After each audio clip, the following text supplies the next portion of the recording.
नमस्कार, एनटिभी कोलपुर समाचारमा स्वागत छ। म पुरुषोत्तम सापकोटा र सांकेतिकरणमा हुनुहुन्छ दोबासे रति बस्नेत।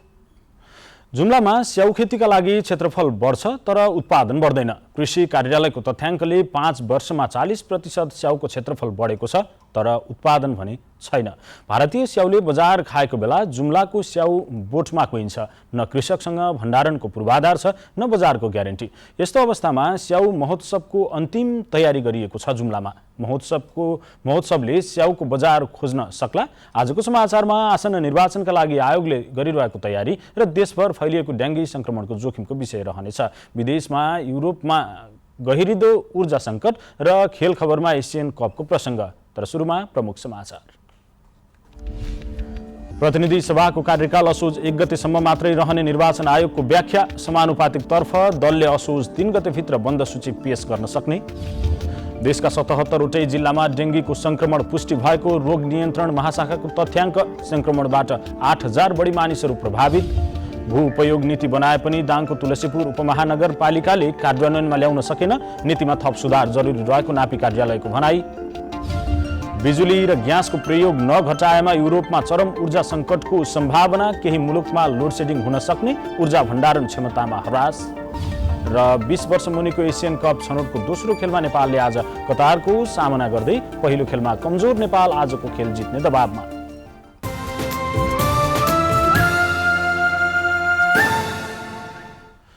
समाचार अब विस्तारमा। निर्वाचन आयोगले प्रतिनिधि सभाको कार्यकाल असोज 1 गतेसम्म मात्रै रहने व्याख्या गरेको छ। समानुपातिकको बन्द सूची निर्वाचन आयोगमा बुझाउने समय असोज 2 र 3 गते तय भएको छ। त्यस अगावै प्रतिनिधि सभाको कार्यकाल सकिने व्याख्या गर्दै आयोगले संघीय संसद सचिवालयलाई पत्र लेखेको हो। निर्वाचन आयोगका प्रमुख निर्वाचन आयुक्तले संघीय संसद सचिवालयमा पठाएको पत्रमा हालको प्रतिनिधि सभाको असोज 1 गतेसम्म मात्रै कायम रहने व्याख्यात्मक बेहोरा उल्लेख छ। प्रतिनिधि सभा वा प्रदेश सभा विघटन भएको अवस्थामा समेत सभामुख र उपसभामुख अर्को निर्वाचनको मनोनयन गर्ने मिति भन्दा अघिल्लो दिनसम्म पदमा बहाल रहने व्यवस्था गरेबाट निर्वाचनका लागि उम्मेद्वार मनोनयन हुने दिनदेखि नै सभामुख तथा उपसभामुख पदमा नरहने संवैधानिक व्यवस्था भएको सन्दर्भमा प्रतिनिधि सभा वा प्रदेश सभाका अन्य सदस्यहरू सोही पदका लागि हुने निर्वाचनका लागि मनोनयन पत्र पेश गर्ने मिति पछिसम्म कायम रहने गरी कानून संशोधन गर्न उपयुक्त देखिँदैन। केही नेपाल ऐन संशोधन विधेयकमाथि टिप्पणी गर्दै आयोगले भनेको छ।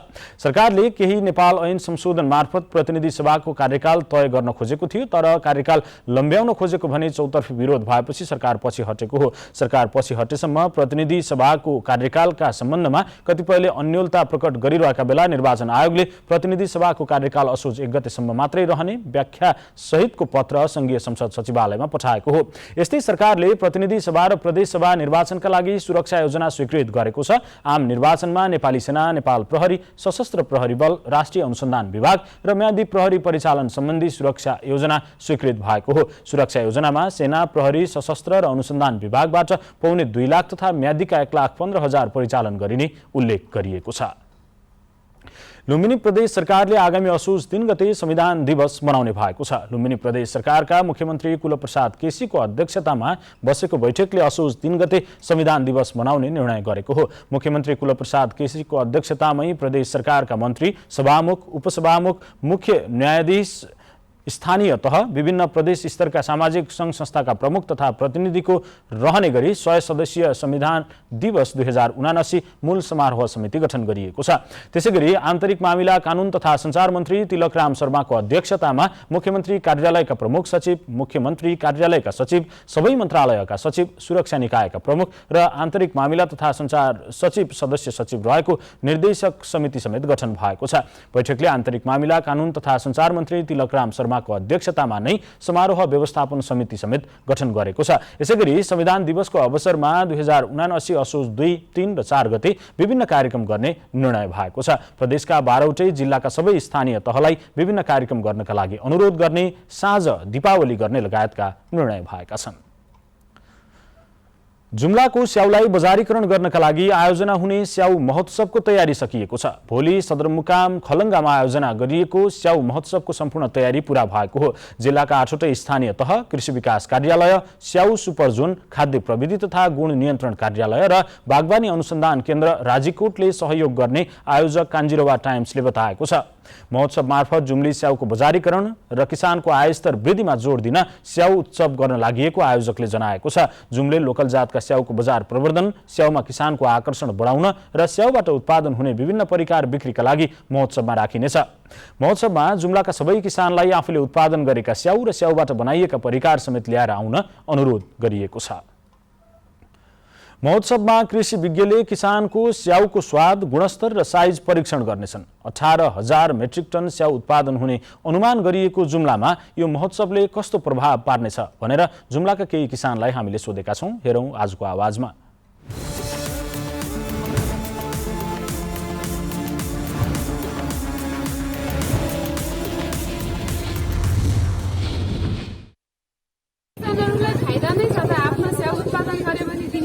हौसला नि बढ्छ हैन।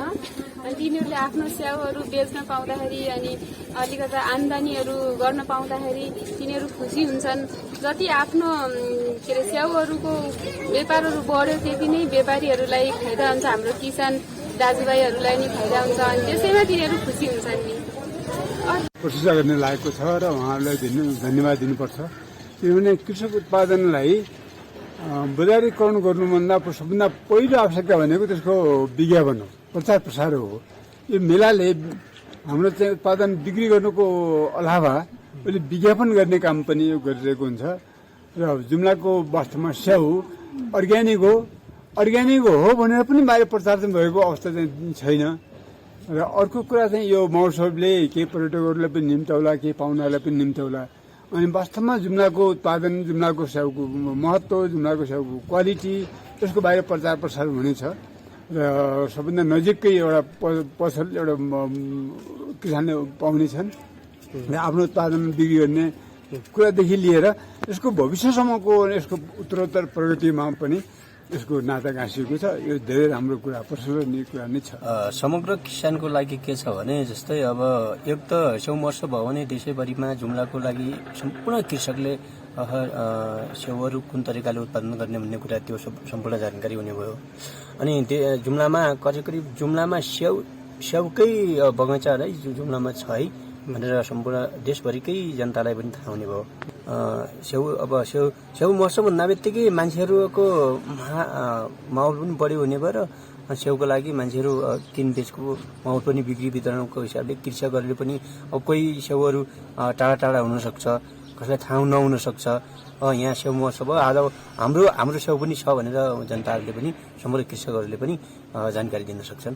परिकारहरू जुम्लालाई एक प्रकारको अब यो कार्यक्रम हुँदा यो बाहिर स्थानीय प्रवर्धनलाई बढावा दिनको लागि पनि यो हाम्रो गर्न आवश्यक छ प्रवर्धन कार्यक्रम।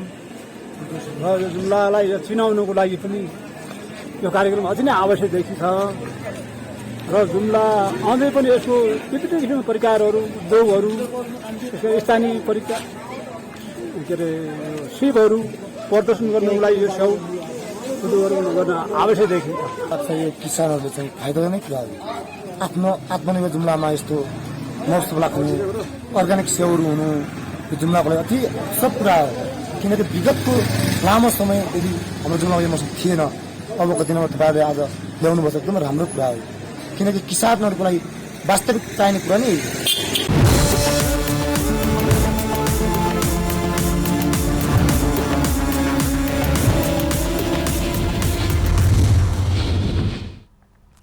समाचारको क्रम जारी नै छ। अहिलेलाई एकैछिनको विश्राम।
विश्रामपछि समाचारमा पुनः स्वागत छ। अब बाँकी समाचार। डेङ्गीको संक्रमण देशैभर फैलिएको छ। 77वटै जिल्लामा डेङ्गीको संक्रमण पुष्टि भएको हो। अहिलेसम्म देशभरका 8300 जनामा डेङ्गी पुष्टि भएको सरकारी तथ्याङ्क छ। डेङ्गीको संक्रमणका कारण 7 जनाको मृत्यु भएको सूचना प्राप्त भए पनि 5 जनाको मात्रै पुष्टि भएको रोग नियन्त्रण महाशाखा अन्तर्गतको कीटजन्य रोग नियन्त्रण शाखाका प्रमुख डाक्टर गोकर्ण दाहालले बताउनु भएको छ। उहाँका अनुसार डेङ्गी संक्रमण भएर ज्यान गुमाएका 5 जना मध्ये 2 जनामा अन्य कडा खालको रोग समेत पाइएको छ। दीर्घ र अन्य रोग भएकालाई डेङ्गी भएमा स्वास्थ्यमा थप समस्या हुने भएकाले त्यस्ता खालका बिरामीलाई बढी सचेत रहन डाक्टर दाहालको सुझाव छ। उच्च ज्वरो आए, जिउ दुखे, टाउको दुखे जथाभावी औषधि नखान र अस्पताल जान पनि डाक्टरले सुझाव दिएका छन्। डेङ्गी फैलिएपछि अहिले देशभर नै लामखुट्टेको लार्वा नष्ट गर्ने अभियान थालिएको छ। जिल्ला समन्वय समिति दाङको 6औं जिल्ला सभाले दाङ उपत्यका र देउखुरी उपत्यकालाई जोड्न सुरुङ मार्ग निर्माणका लागि सङ्घ, प्रदेश र स्थानीय सरकारसँग समन्वय गर्ने लगायतका 19 बुँदे नीति तथा कार्यक्रम पारित गरेको छ। जिल्ला समन्वय समितिको आर्थिक वर्ष 2079-80 को नीति तथा कार्यक्रम प्रस्तुत गर्दै जिसस प्रमुख नित्यानन्द शर्माले सडक यातायातलाई छोटो दूरी, कम जोखिम र पर्यावरण सन्तुलनलाई कायम राख्न दाङ उपत्यका र देउखुरी उपत्यकालाई जोड्नका लागि सुरुङ मार्ग निर्माण गर्न सङ्घ, प्रदेश र स्थानीय सरकारसँग समन्वय गरिने बताउनु भएको छ। नेपालको अन्तर्देशीय सीमा स्तम्भको सुरक्षाका रूपमा रहेको नाकावासीको शिक्षा, स्वास्थ्य, खानेपानी, कृषि, यातायात, रोजगारी लगायतका लागि नाका क्षेत्र विशेष कार्यक्रम सञ्चालन गर्न तिनै तहका सरकारसँग समन्वयकारी भूमिका निर्वाह गर्ने विषय पनि नीति तथा कार्यक्रममा समेटिएको छ। नीति कृषि क्षेत्रको भूखण्डीकरण रोक्नका लागि पालिकाहरूलाई भू उपयोगको नीति निर्माण गर्न प्रोत्साहन गरिने विषय नीति तथा कार्यक्रममा उल्लेख गरिएको छ। गुल्मीको सदरमुकाम तमघासबाट पश्चिमतर्फको व्यस्त सडकमा पुल नहुँदा वर्षाको समयमा आउजाउ गर्न समस्या हुने गरेको छ। सडक कालोपत्रे भएको 3 वर्ष बितिसक्दा पनि पक्की पुल नबन्दा नागरिकले शास्ति खेप्दै आएका छन्। गुल्मी जिल्लाको तमघास सिमलटारी सडक अन्तर्गत राजमार्गका गुरुबा, हुलाके, धनार्जी, चौरासी र सिमलटारी नजिकको खहरे खोलामा पुल नबन्दा साना ठुला सवारी साधन र पैदल यात्रुलाई समेत आउजाउ गर्न समस्या परेको हो। पुल नहुँदा वर्षातको समयमा जिल्ला सदरमुकाम तमघास आउजाउ गर्न निकै शास्ति खेप्दै आएका हुन्। वर्षातको समयमा सुरक्षित र भर पर्दो राजमार्ग मानिएको मदन भण्डारी राजमार्गमा पुल नहुँदा जोखिम मोलेरै नदी तर्नुपर्ने बाध्यता छ। मदन भण्डारी राजमार्गका कार्यालय प्रमुख शशाङ्क मिश्रले अहिले 4वटा पुलको काम सुरु भएको बताउनु भयो। वर्षातका कारण हाल रोकिएको र पानी रोकिन साथ तत्काल काम अगाडि बढ्ने उहाँको भनाइ छ। असार साउन भदौ पछि किने बर्खा सकिने त्यसपछि काम सुरु गर्ने प्लानिङ थियो भने अहिले अब बर्खा कुनै टुङ्गै छैन। मेन बर्खा रेनी सिजनमा पानी नै परेन। अलिकति यसो पानी बन्द भइसकेर 10-15 दिन अलिकति वेदर क्लियर भइसकेपछि अनि त्यसपछि काम चाहिँ त्यहाँ सुरु गरौँ। पुल नहुँदा सामान्य पानी पर्दा समेत बाटोमै रोकिन पर्ने सर्वसाधारण र सवारी चालकको बाध्यता छ। नहुँदाखेरि तमाम हामी जस्ता यो यात्रुहरूलाई धेरै समस्या भइरहेको छ। अब गाडीहरूमा पनि यात्रा गर्दा जोखिम मोलेर गर्नुपर्ने, कहीँचोटि बाढी आउँदाखेरि गाडीहरू बग्ने सम्मको अवस्था देखिएको छ। मोटरसाइकलहरू कहीँ दुर्घटना भएका छन्। अब मर्का त धेरै परिरहेको छ नि त, पानी आउँदाखेरि बाटो ब्लक हुन्छ, सबै बिमारी हुन्छ, गाडीले धेरै मार खाइरहेछ, धेरै समस्याहरू छन् त। पानी पर्दा एम्बुलेन्सहरू आउँछ, अपरजत त्यहाँ के गर्नु, बाइकहरू आउँछ, यहाँ मान्छेको ज्यान जाने जोखिममा छ। कति बाइकहरू त पल्टे, उद्धार पनि कति गऱ्यौँ हामीले यहाँ आएर। अब कलेज जानुपर्छ स्कुटीमा दिनदिनै, अब कलेज जान त्यस्तै समस्या, कहिले क्लास छुटेको हुन्छ, कहिले स्कुटी डुबेर बिजोको अवस्थामा भएको हुन्छ। फुलबारी स्थित अर्जै खोला, घमिर खोला, हुलाके खोला र धनार्जी खोलामा पुल निर्माणको लागि ठेकेदार कम्पनी छनौट भएका छन्। पन्थला निर्माण सेवाले अर्जै खोला र घमिर खोलामा पुल निर्माणका लागि ठेक्का पाएको छ भने हुलाके र धनार्जी खोलामा पनि पुल निर्माणका लागि सुनिल सेवा निर्माण प्रणालीसँग सम्झौता भएको छ। यी 4वटा पुल निर्माणका लागि भ्याट सहित 19 करोड 26,55,200 रुपियाँमा निर्माण कम्पनीसँग सम्झौता भएको छ। निर्माण कम्पनीले 2080 साल भदौ, मङ्सिर र माघ महिनाभित्र पुल बनाइसक्नुपर्ने सम्झौता छ। तमघासबाट सिमलटारीसम्मको सडकको ट्र्याक खोल्ने काम 2043 सालतिर भएको थियो।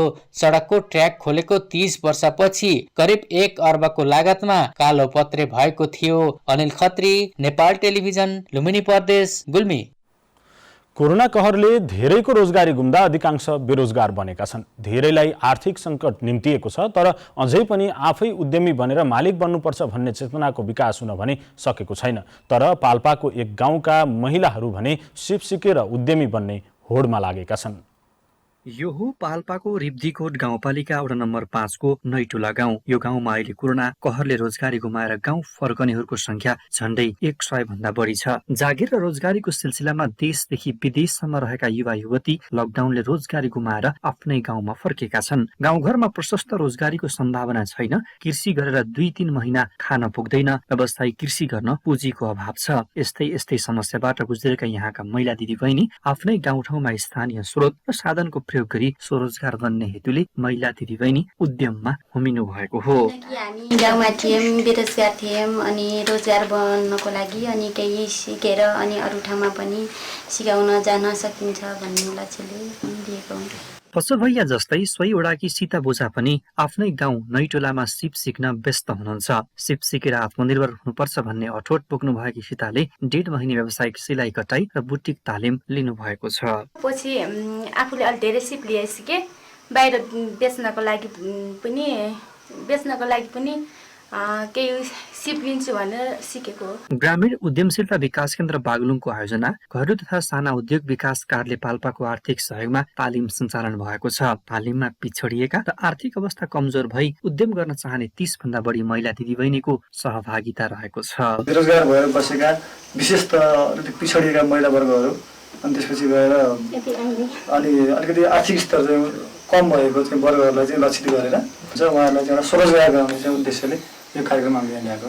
स्थानीय सरकार रिब्दीकोट गाउँपालिकाले स्थानीय स्तरका महिला दिदीबहिनीको आय आर्जनमा वृद्धि गर्न वर्षेनी नीति तथा कार्यक्रम बनाए पनि त्यसको प्रभावकारिता भने त्यति देखिएको छैन। सुनिल कार्की, नेपाल टेलिभिजन, लुम्बिनी प्रदेश, पाल्पा।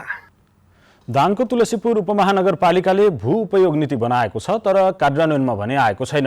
गत साउनमै भू उपयोग नीति बनाएर कार्यान्वयनका लागि नापी र मालपोत कार्यालयमा पठाइएको थियो। भू उपयोग ऐन 2076 र नियमावली 2079 अनुसार जग्गाको वर्गीकरण गर्ने अधिकार र जिम्मेवारी स्थानीय तहलाई दिएको छ।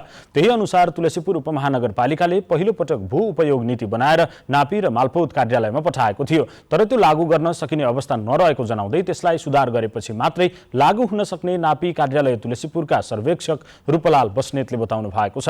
तुलसीपुर उपमहानगरपालिकाले नगरभित्रको 32% कृषियोग्य जग्गा कायम गरिएको छ। सबैभन्दा ठूला राजमार्गको दायाँ बायाँ 100 मिटरसम्म आवासीय र व्यावसायिक क्षेत्र छुट्याएर बाँकी रहेको जग्गालाई कृषि क्षेत्रका रूपमा वर्गीकरण गरिएको छ। दाङका 10 स्थानीय तहमध्ये तुलसीपुर बाहेक अन्य स्थानीय तहले भू उपयोग नीति बनाएका छैनन्।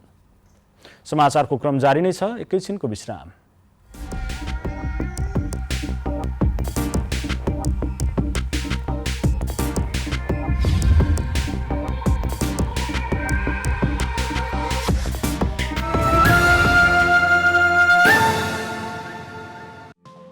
केही नयाँ, केही फरक।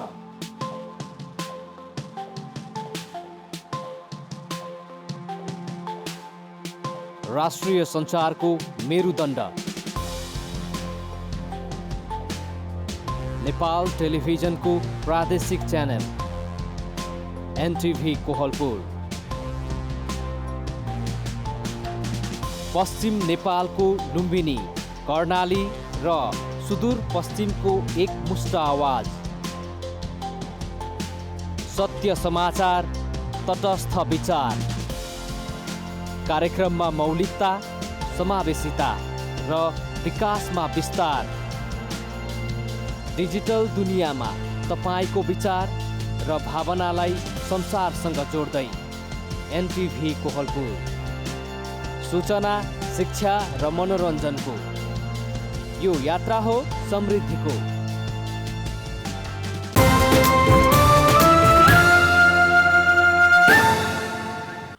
तपाईं एनटिभी कोहलपुर हेर्दै हुनुहुन्छ। अब बाँकी समाचार। बर्दियामा बाघको आक्रमणबाट एकजनाको ज्यान गएको छ। बर्दियाको मधुवन नगरपालिका 2 को कुस्मिनिया सामुदायिक वनमा भैँसी चराउन गएका वृद्धको बाघको आक्रमणबाट ज्यान गएको हो। हिजो सामुदायिक वनमा भैँसी चराउन गएका मधुवन नगरपालिका 2 अमरपुरका 61 वर्षीय झोठारू थारूको बाघको आक्रमणबाट ज्यान गएको हो। स्थानीय नेपाल प्रहरी, सशस्त्र प्रहरी, नेपाली सेना, स्थानीय पालिका र डिभिजन वन कार्यालय बर्दियाको संयुक्त टोलीले खोज तलास गर्दा सामुदायिक वनमा आज बिहान शव फेला परेको इलाका प्रहरी कार्यालय ढोडरीले जानकारी दिएको छ। हिजोदेखि हराइरहेका वृद्धको आज बिहान शव फेला परेको सशस्त्र प्रहरी बल बीओपी भग्रैयाका सशस्त्र प्रहरी निरीक्षक किरण केसीले जानकारी दिनुभयो।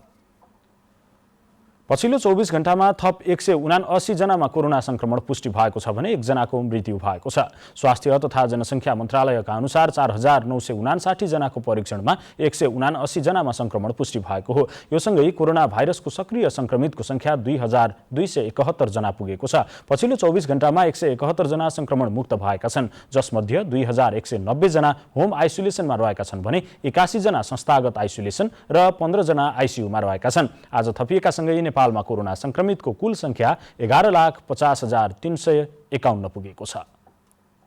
अब अन्तर्राष्ट्रिय समाचार।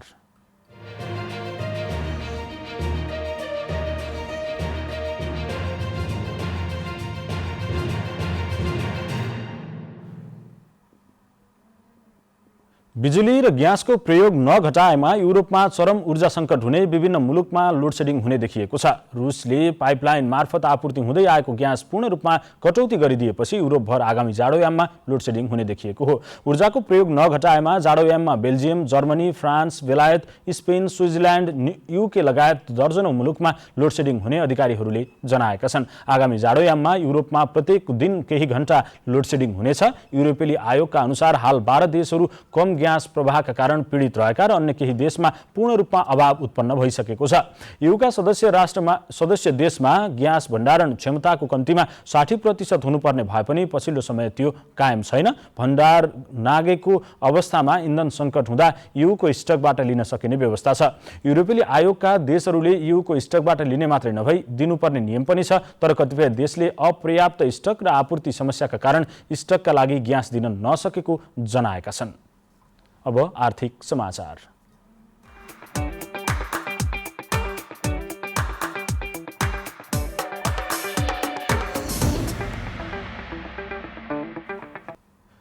सुनको मूल्य आज तोलामा 300 रुपियाँले घट्यो। हिजो छापावाल सुनको मूल्य तोलामा 93,900 रुपियाँ रहेकोमा आज 300 रुपियाँले घटेर 93,300 रुपियाँमा कारोबार भएको नेपाल सुनचाँदी व्यवसायी महासंघले जनाएको छ। त्यसैगरी तेजाबी सुनको मूल्य तोलामा 92,100 रुपियाँ रहेको छ। हिजो तेजाबी सुनको मूल्य तोलामा 93,400 रुपियाँ रहेको थियो। सुनको मूल्य घटे पनि आज चाँदी भने स्थिर रह्यो। चाँदीको मूल्य भने लगातार तेस्रो दिनदेखि स्थिर रहँदै सोही मूल्यमा आज कारोबार भएको हो। महासंघले आज चाँदीको मूल्य तोलामा 1150 रुपियाँ तोकेको थियो। अब खेलकुद समाचार।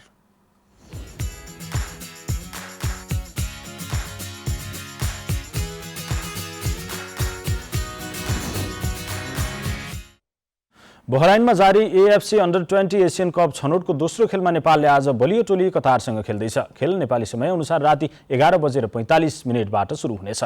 पहिलो खेलमा कमजोर मानिएको भुटानसँग 2-0 ले पराजित भएको नेपाललाई आजको खेल जित्नै पर्ने दबाव रहेको छ।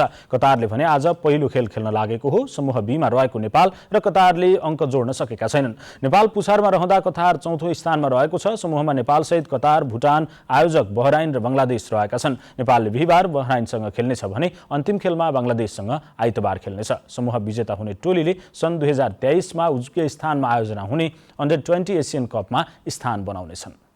अब मौसम।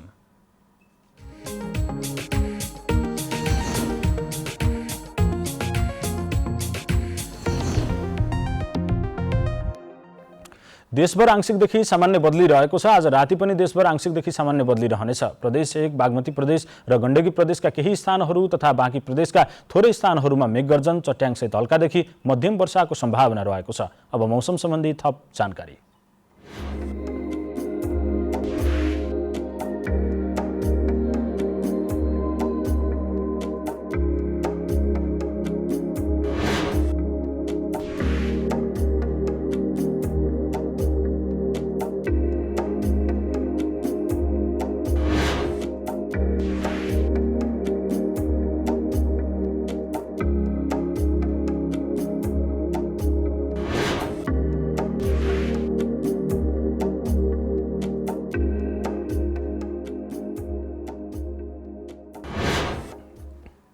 समाचारको अन्त्यमा प्रमुख समाचार पुनः एकपटक। प्रतिनिधि सभाको कार्यकाल असोज 1 गतेसम्म मात्रै रहने निर्वाचन आयोगको व्याख्या। समानुपातिक तर्फ दलले असोज 3 गतेभित्र बन्द सूची पेश गर्न सक्ने। देशका 77वटै जिल्लामा डेङ्गीको संक्रमण पुष्टि भएको रोग नियन्त्रण महाशाखाको तथ्याङ्क। संक्रमणबाट 8,000 बढी मानिसहरू प्रभावित। भू-उपयोग नीति बनाए पनि दाङको तुलसीपुर उपमहानगरले कार्यान्वयनमा ल्याउन सकेन। नीतिमा थप सुधार जरुरी रहेको नापी कार्यालयको भनाई। बिजुली र ग्यासको प्रयोग नघटाएमा युरोपमा चरम ऊर्जा सङ्कटको सम्भावना। केही मुलुकमा लोडसेडिङ हुन सक्ने। ऊर्जा भण्डारण क्षमतामा ह्रास। र 20 वर्ष मुनिको एसियन कप छनौटको दोस्रो खेलमा नेपालले आज कतारको सामना गर्दै पहिलो खेलमा कमजोर नेपाल आजको खेल जित्नै पर्ने दबावमा।